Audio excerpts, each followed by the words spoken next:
welcome back to Creative Edge YouTube channel where we create content around design and architectural studies in India.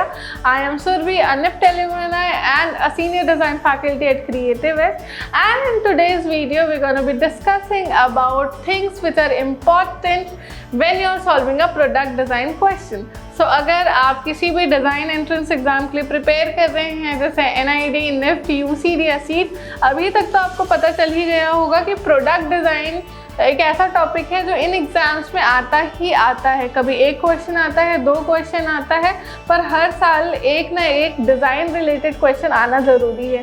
आज के video में हम ऐसे 5 important topics के बारे में बात करेंगे जो आपको नहीं भूलना है while solving a product design question. लेकिन अगर अभी तक आपने हमारे चैनल को सब्सक्राइब नहीं किया है तो मेक श्योर कि हमारे चैनल को सब्सक्राइब करें, बेल आइकन प्रेस करना ना भूलें ताकि आप कोई भी लेटेस्ट वीडियो की नोटिफिकेशन मिस ना करें। So without any further delay let's dive right in.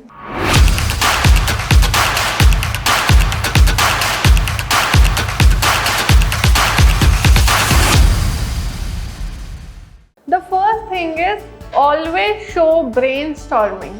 Brainstorming करना बहुत ज़रूरी है whenever you are solving a question from product design or any sort of creative design. Then ये दिखाना आपके पेपर में that you have done brainstorming is a good idea. brainstorming से आपको ब्राउनी पॉइंट्स मिल सकते हैं। brainstorming से जो भी एग्ज़ाम चेक कर रहा है उसको आपका विजन समझ में आएगा, आपका पर्सपेक्टिव समझ में आएगा, ये समझ में आएगा कि आपका थॉट प्रोसेस कैसा है। तो हमेशा आपका जो वर्क स्पेस है आंसर शीट में एक कॉर्नर लीजिए छोटा सा।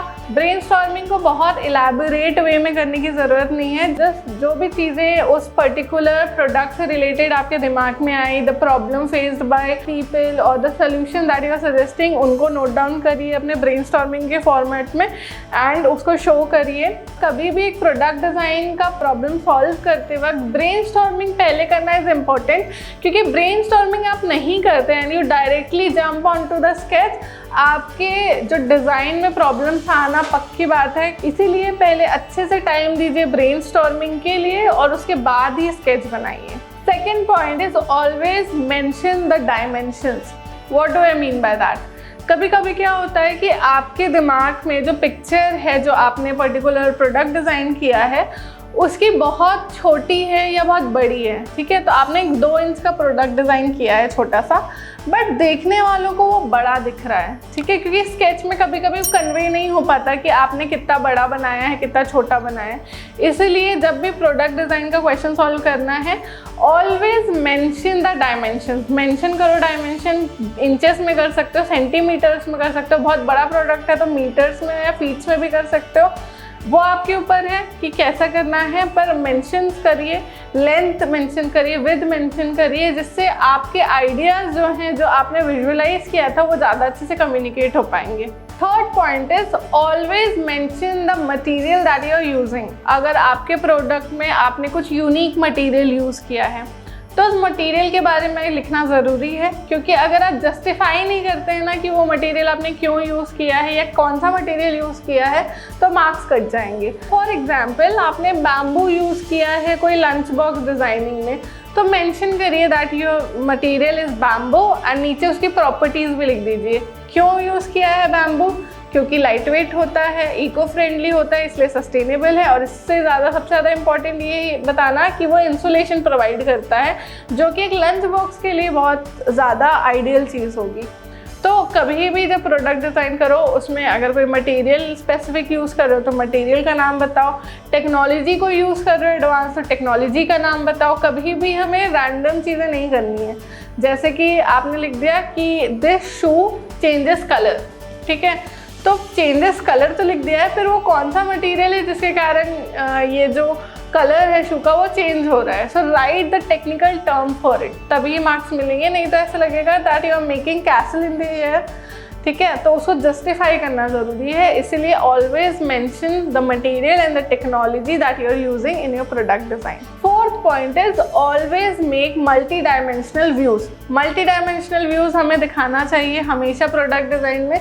कभी भी एक व्यू में आप हर चीज़ें नहीं बता पाएंगे, तो एक प्राइमरी व्यू बनाइए जो सबसे बड़ा हो, ठीक है। उसके अलावा छोटे व्यूज़ बनाइए अलग एंगल से, एक फ्रंट व्यू जैसे हो गया। अगर टॉप में कुछ इंपॉर्टेंट फीचर है या कोई डिज़ाइन है तो टॉप व्यू बनाइए। बॉटम में अगर कुछ है तो बॉटम व्यू अलग से बताइए। अगर बॉटम में कुछ भी खास नहीं है, ना एस्थेटिक वाइज ना फंक्शनैलिटी वाइज, तो फिर मत बनाइए, क्योंकि अगर कुछ इंपॉर्टेंट नहीं है तो बनाने की ज़रूरत नहीं है। इसके अलावा कौन से व्यूज़ आप बना सकते हैं, जैसे कि आप एक बैग डिज़ाइन कर रहे हैं तो बैग में क्या होता है, सिर्फ आउटर जो अपीयरेंस है वो इम्पोर्टेंट नहीं है, अंदर का भी दिखाना पड़ता है। ठीक है, सो अंदर ओपन व्यू बना सकते हैं, डाइसेक्टेड व्यू बना सकते हैं, गोस्ट व्यू बना सकते हैं, एक्सप्लोडेड व्यू बना सकते हैं। व्यूज़ आप अपने हिसाब से रिक्वायरमेंट के हिसाब से चूज़ कर सकते हैं, बट ये समझिए कि कम से कम 3 व्यू और ज़्यादा से ज़्यादा 5 व्यू बनाइए, और हमेशा बनाइए, कभी भी एक व्यू नहीं बनाना है हमें प्रोडक्ट डिज़ाइन में। Point number 5, don't forget the zoomed in view. So zoomed in view भी बनाना बहुत ज़रूरी है। अभी मैंने थोड़ी देर पहले व्यूज़ का पूरा डिस्क्राइब किया, बट जूम्ड इन व्यू क्या होता है कि आपने एक प्रोडक्ट डिज़ाइन किया, उसमें बहुत छोटा सा कोई फीचर डाल दिया आपने जो पूरे फुल व्यू में दिख नहीं रहा है। तो क्या करिए कि आप बगल में एक अलग से बॉक्स बनाइए, एरो दिखाइए और बताइए कि ये इसी का जूम्ड इन आपने बनाया है। तो उससे क्या होता है, चेक करने वालों को बेटर क्लैरिटी मिलती है, आप ज़्यादा अच्छे से कम्युनिकेट कर पाते हैं आपके आइडियाज़ को, मार्क्स भी अच्छे मिलेंगे अगर अच्छे से प्रेजेंटेशन करो। प्रेजेंटेशन में बिल्कुल भी आपको कोई भी कमी नहीं छोड़नी है, क्योंकि मैं बार बार अपने स्टूडेंट्स को भी बताती हूँ कि आप कितना भी अच्छा आइडिएशन कर लो, प्रेजेंटेशन अगर अच्छा नहीं करोगे तो वो आइडिएशन का कोई फ़ायदा ही नहीं है। प्रेजेंटेशन हमेशा करिए। So yes guys, that was all about today's video. If you found this video informative, make sure हमारे इस वीडियो को लाइक करें, चैनल को सब्सक्राइब करें एंड बेल आइकन प्रेस करना ना भूलें। अगर अभी भी प्रोडक्ट डिज़ाइन से या डिज़ाइनिंग से लेके कोई भी डाउट है, so put it down in the comment box. I'll make sure to answer all of you. I'll see you guys in the next video. Until we meet next time, stay creative and keep chasing your dreams. Bye.